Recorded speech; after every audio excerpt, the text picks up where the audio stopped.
Hey everyone, Hey, it's us, Michelle and Hey. Kristen. Yeah, we are back at it again with another week of stories. Yes. Yes. Hopefully by now you guys have followed us on Spotify and stuff. I don't know how to check if you did, so I'm gonna you say know. you have because I believe in you guys. And yeah, I hope you liked last week's stories. This week, my story's a little bit shorter, but it's a life lesson, I think. It got life.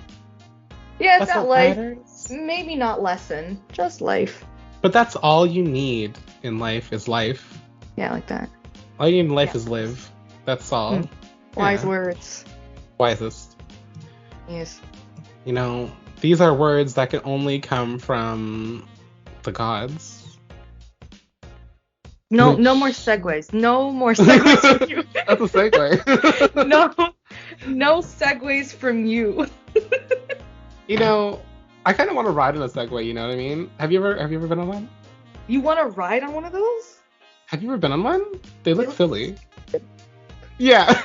Anyway, speaking of stupid, Kristen has a segue for us.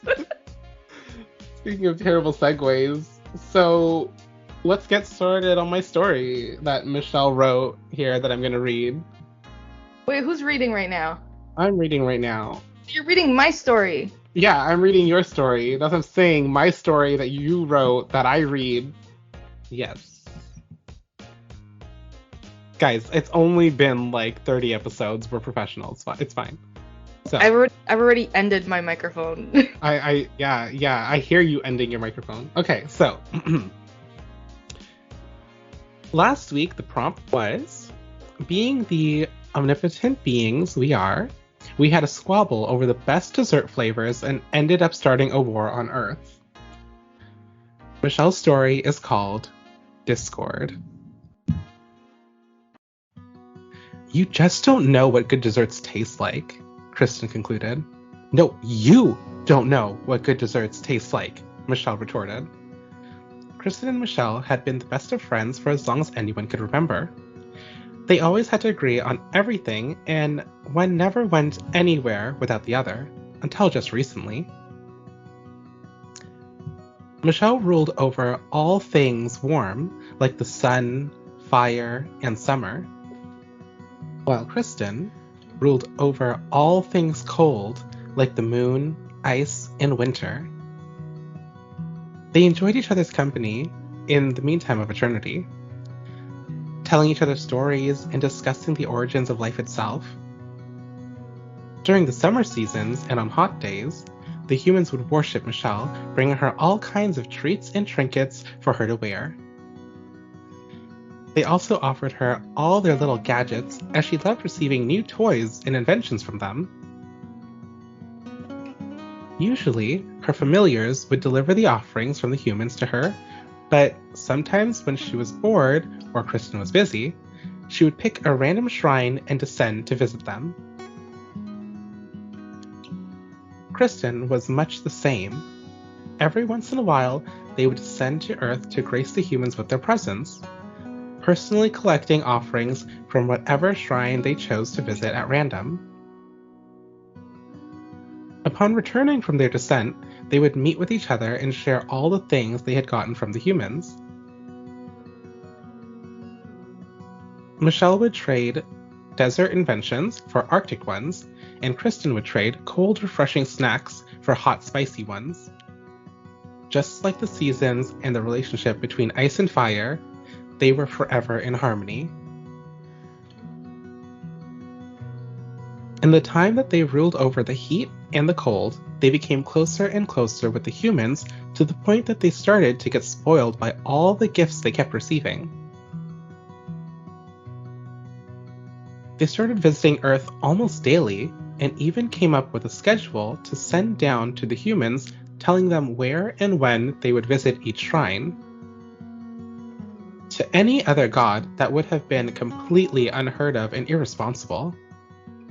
Gods were not supposed to interfere this much in human lives, but Kristen and Michelle were simply collecting offerings.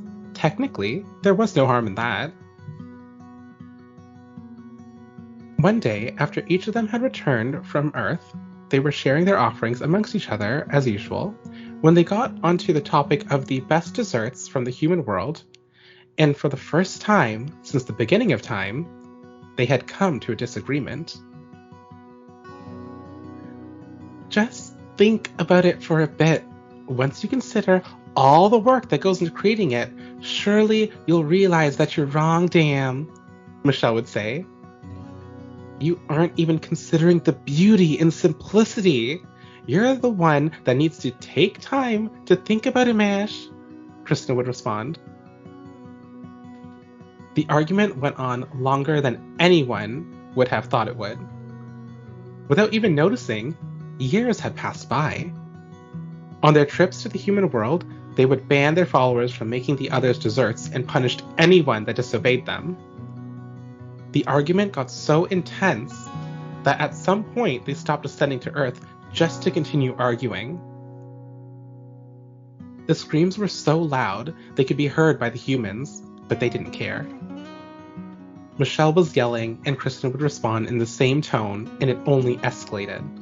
Tensions bubbling until finally they leapt at each other, weapons at the ready. Before any damage could be done to either of the deities, there was an explosion that rattled their surroundings, causing all the trinkets and jewelry that they'd collected over the years to fall to the floor.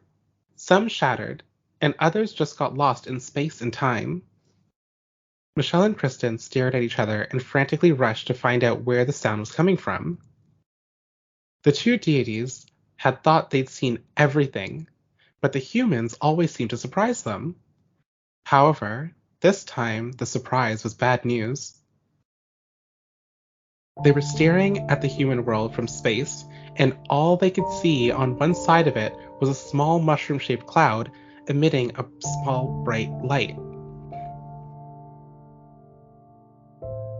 They immediately put aside their years-long argument and for the first time descended together to where they saw the mushroom cloud. They ended up in a place that was familiar to both of them because it was one of the only places in the world that had both of their shrines side by side, where both worshippers would be able to go and pray together and respect each other's beliefs. But nothing remained. It was a wasteland. There were no people and no shrines. The once beautiful landscape with mountains and fields of flowers, all completely gone. There was nothing but smoke and debris floating in the air. If any living thing was left behind after a blast like that, it would have suffocated in this poisonous air. A feeling of dread in both the pits of their stomachs, they looked at each other and went to go check the other shrines in the world. The humans were prone to war and fighting, losing hundreds to thousands of people in every dispute. Michelle and Kristen had taken it upon themselves to help the humans work out their differences. Did this happen because they were so preoccupied with their argument that they didn't notice? Every location they visited was in almost the same state as the first one they arrived at. No people, no animals. Whatever landscape that had been there was almost completely razed to the ground. Things like buildings, monuments, even the shrines themselves were replaced by craters. Some still smoldering, some on fire. With every place they saw more and more destruction, but they continued looking for a person or something to answer their burning questions. What happened here? Finally, they found somewhere where the shrine was intact, but it was vandalized. Graffiti all over it and flyers attached to it. Looking through the flyers, Michelle and Kristen realized that the humans had become aware of their dispute.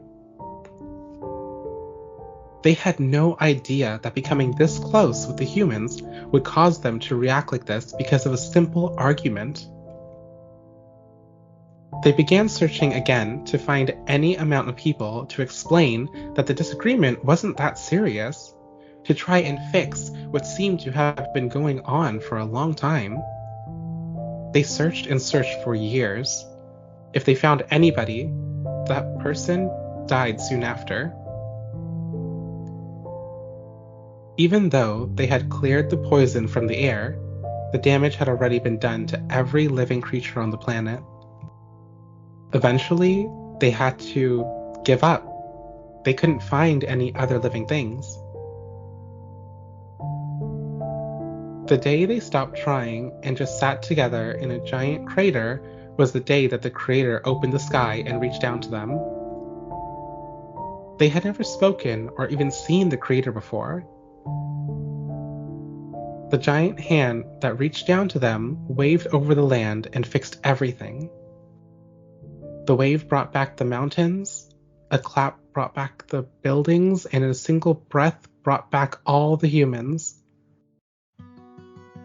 The crater they were sitting in disappeared, and they were filled with joy at the sight of people and all their inventions back and living as if nothing had happened. No one could see these beings conversing with the sky. The creator spoke to them. I can't believe you started the war to end humanity over cupcakes and muffins. And with that, the creator punished them by turning them human and making them live out the rest of their days on Earth.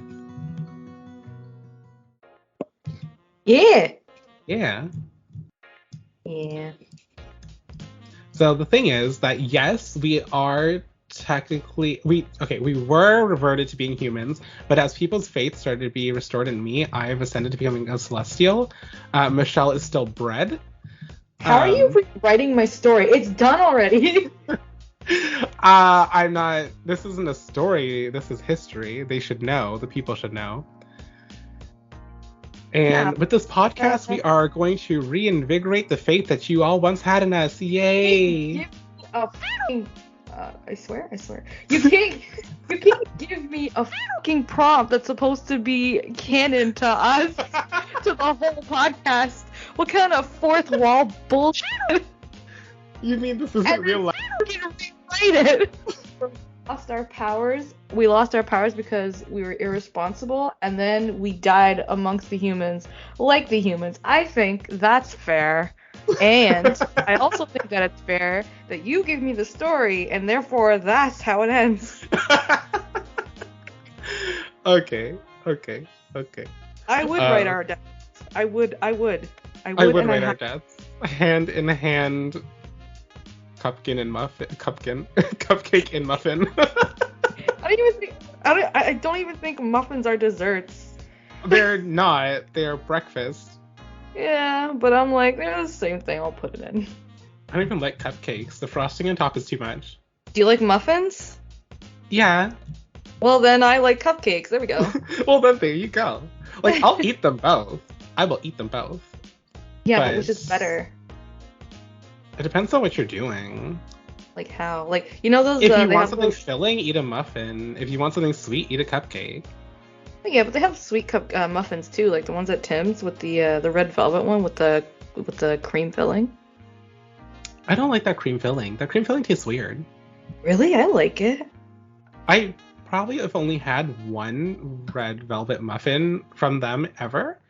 But that one time I had it was like that. Maybe it was a stale muffin. Oh, yeah. I'm pretty sure it's not supposed to be like that. Yeah. I can say for sure. I haven't had one of those in a while, but those are good. That's the thing. Like, now, donuts. Donuts filled with Venetian cream are always so wonderful. Does Tim's do that? No, they do like a fake Venetian cream. They do everything fake.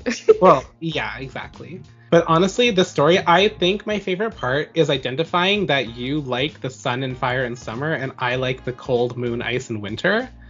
Yeah. Just because that's where I live.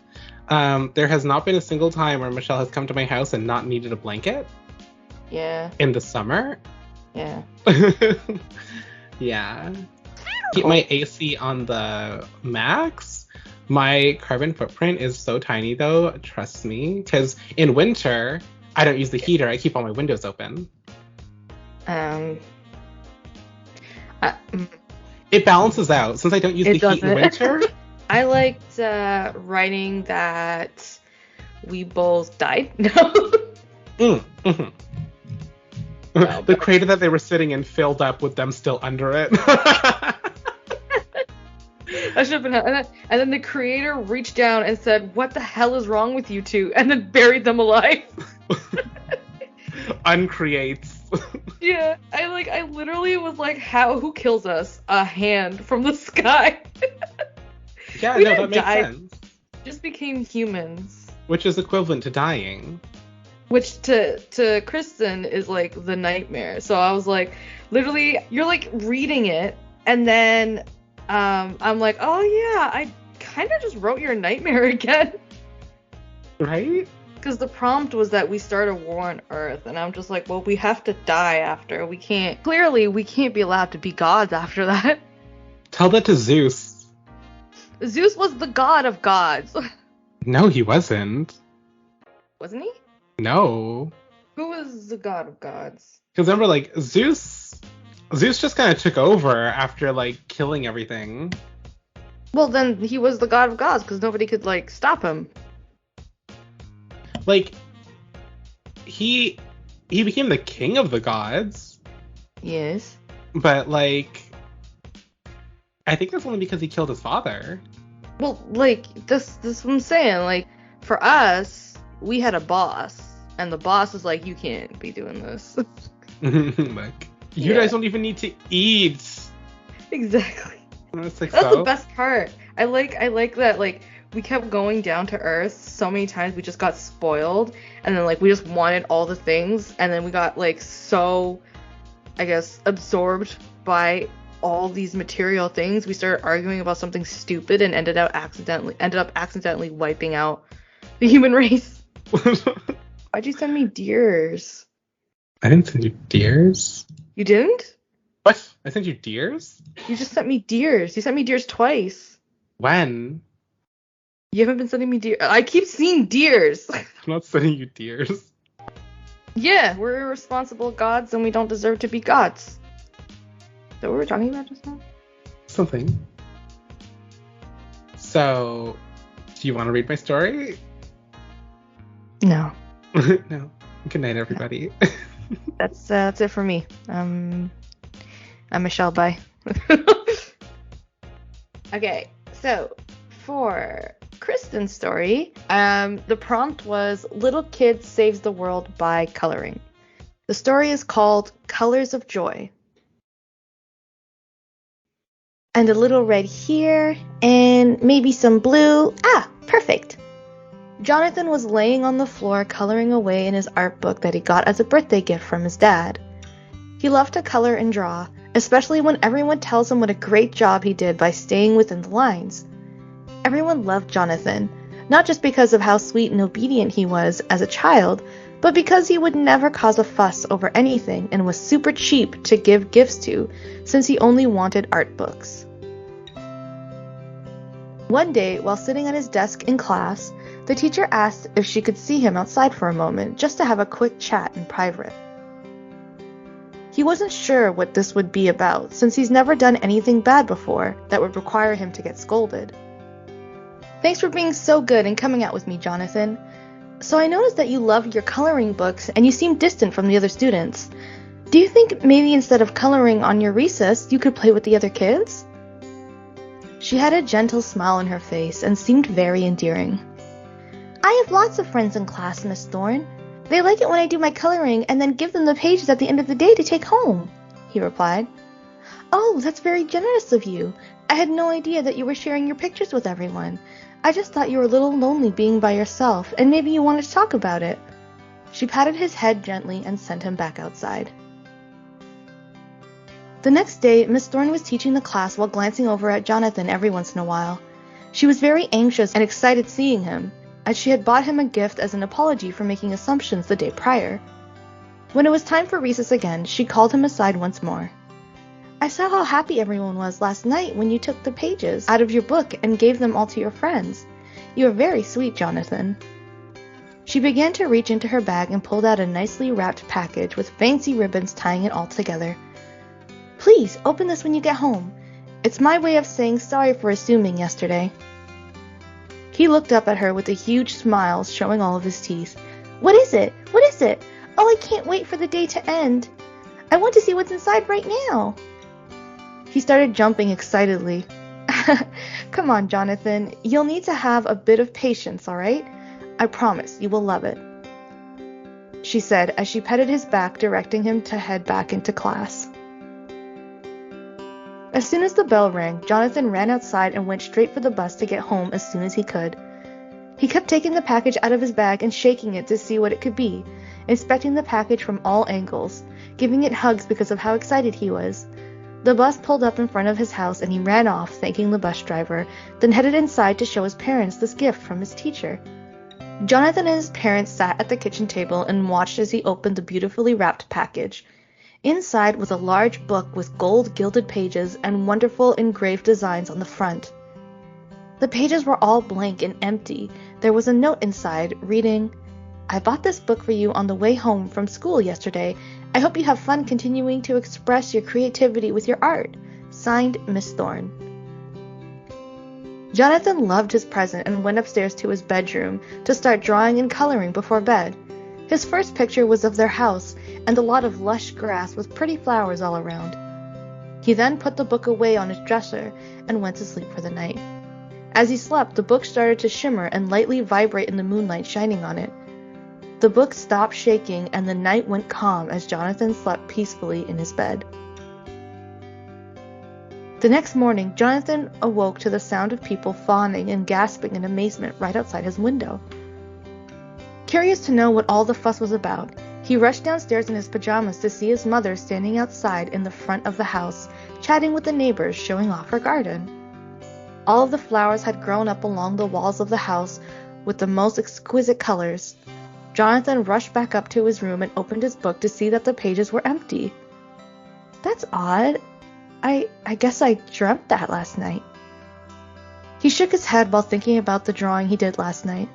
Upon entering his classroom for another day of learning and drawing with his friends, Miss Thorne stopped him to ask how he enjoyed the book and if he had drawn anything. I loved it! It's so beautiful! I thought I drew in it last night, but I must have been dreaming about it. That's how excited I was! Thank you so much, Miss Thorne, he said enthusiastically. Miss Thorne looked especially proud of herself for getting such a wonderful gift for him and continued with her teaching. As they were in the middle of class, the ground started shaking, and Miss Thorne started directing the class through earthquake safety measures. As they were ducking and covering in the class to keep safe, Jonathan had opened his book secretly without Miss Thorne noticing. He began to draw a picture that looked like the ground split in two, then filled it up with grass and flowers. As he closed the book, it began to vibrate in his hands, and then stopped. The ground stopped shaking as well, and everyone got up carefully one by one, as Miss Thorne instructed. They ran over to the classroom window and took a look outside to see what had happened. And in the field, there was a huge section of grass and flowers growing in a strange scar-shaped pattern. Jonathan opened up the book and the picture was gone again. So it was real, he said to himself in awe. He then had an idea and started drawing everyone's desk in the classroom filled with candies. Again, the book started shaking when he closed it and stopped shortly after. Hey, there's candy in my desk! Me too! Mine as well! All of the kids started to cheer and praise Miss Thorne for what they believed to be a surprise from her. The class had become so rowdy that they couldn't even hear her explain that she wasn't the one who put the candy there, and that they can't eat them right now in class.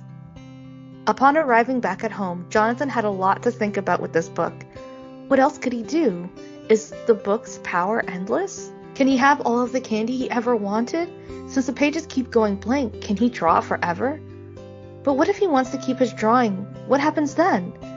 So many thoughts rushed through his head, but the one big one came suddenly. I saved the day today! He kept smiling to himself, thinking of how he rescued everyone from the earthquake today. As he was happily thinking to himself, the ground began rumbling again. Quickly, we have to get to the shelter, Jonathan's father shouted to his mother.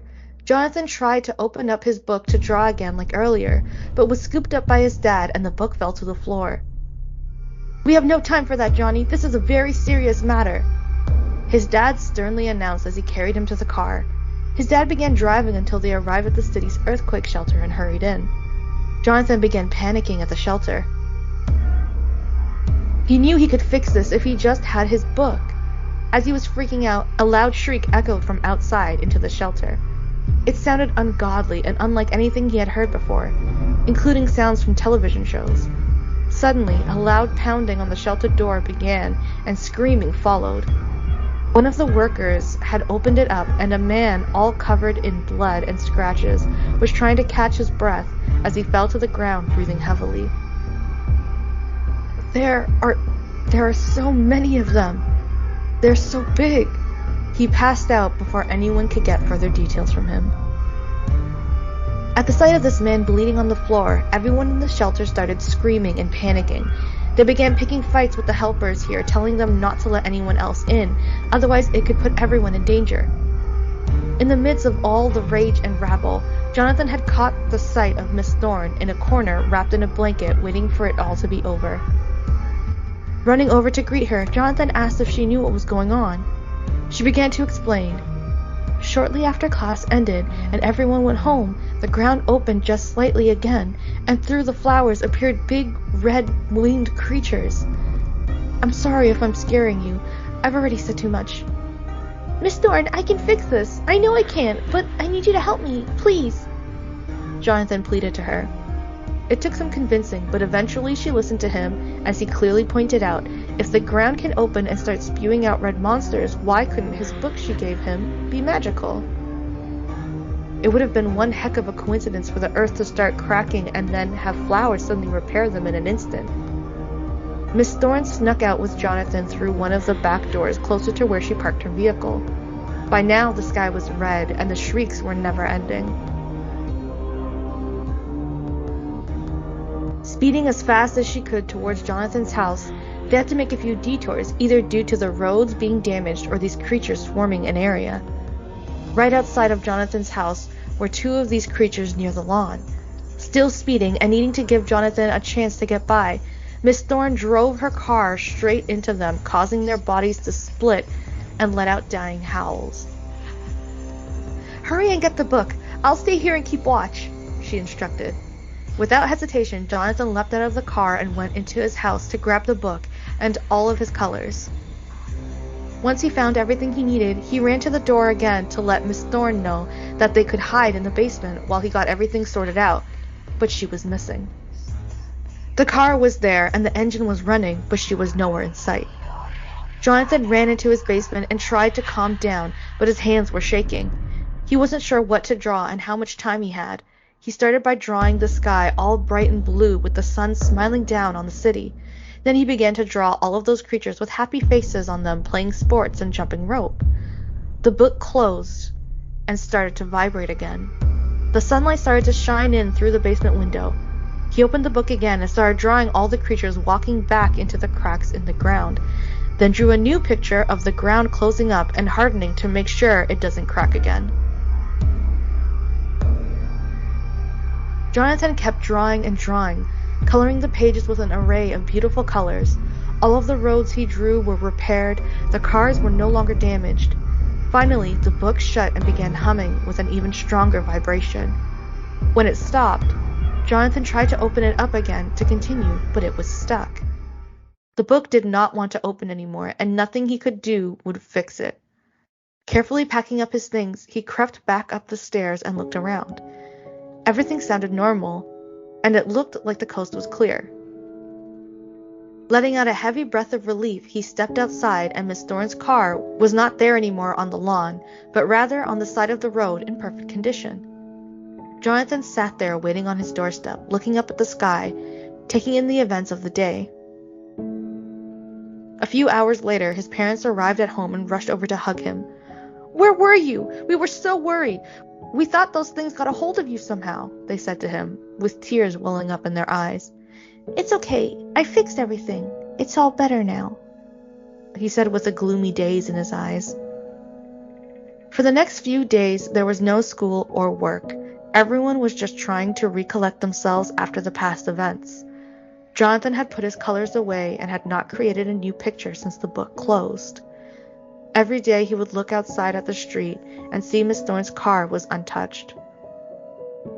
Later on, his parents decided that they had a lot of things in the house, and in case of another earthquake, they should minimize their possessions. So they hosted a yard sale. Jonathan added the magical book that no longer opened to the pile of items to send out with a few untouched coloring books.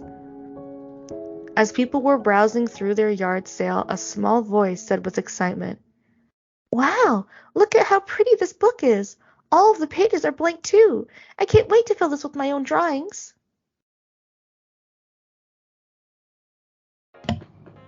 Yeah. Oh, I really like that. That was cute. Right? Okay, so Miss Thorne died? Yeah. Oh, shoot. Yeah. Sometimes, sacrifices are made. In the end, it's like, he's never going to draw again.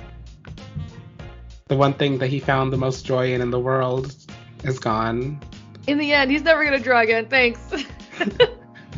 Yeah, but now how's the world going to change with this new kid getting the book and drawing stuff?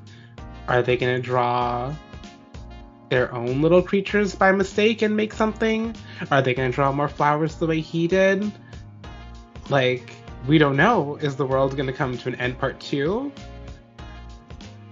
Well, I'm sure everything good can come from little kids having the ability of agad. Exactly. That's the thing.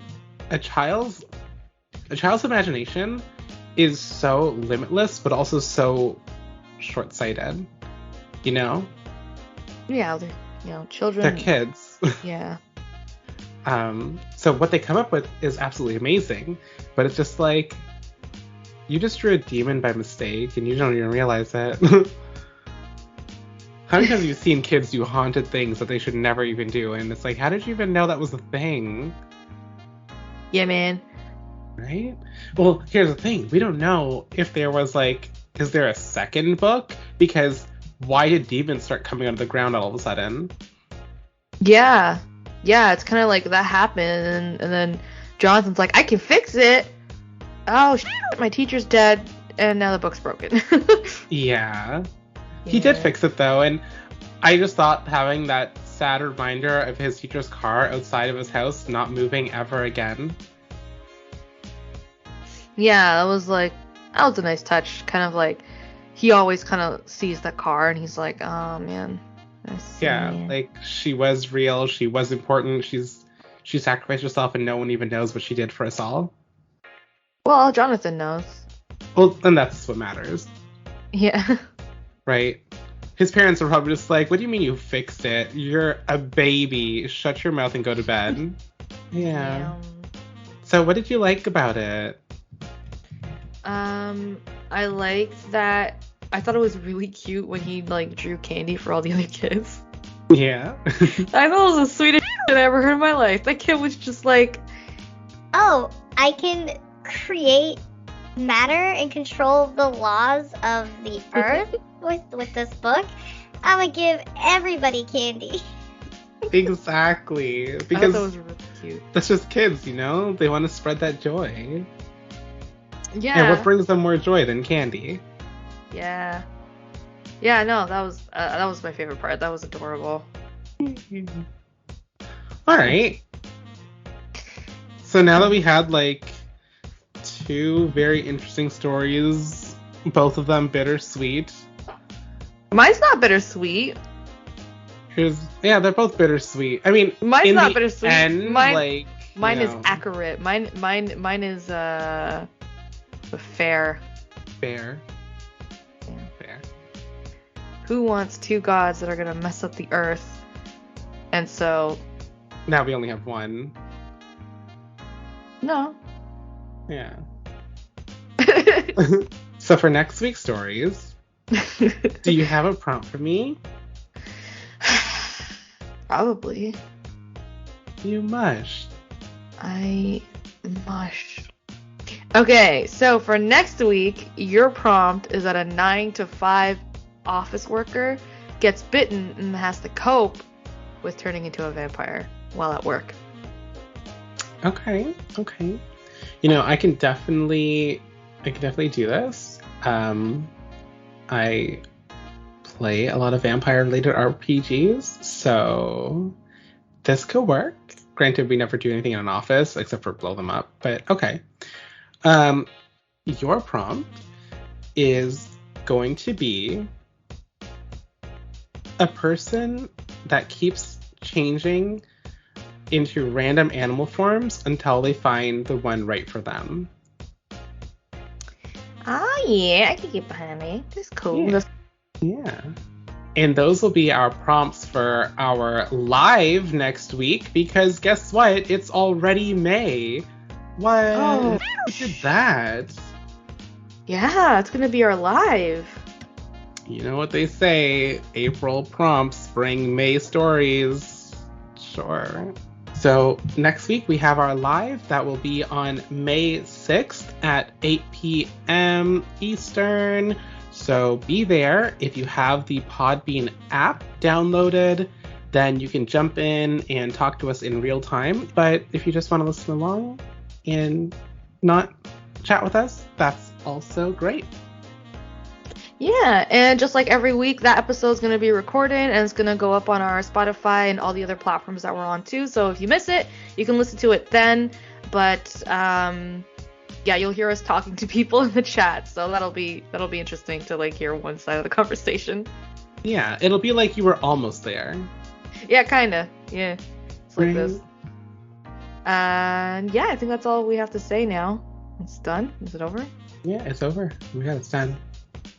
Can you believe that we just did that recording? Oh my god. Okay. Oh, it's still recording.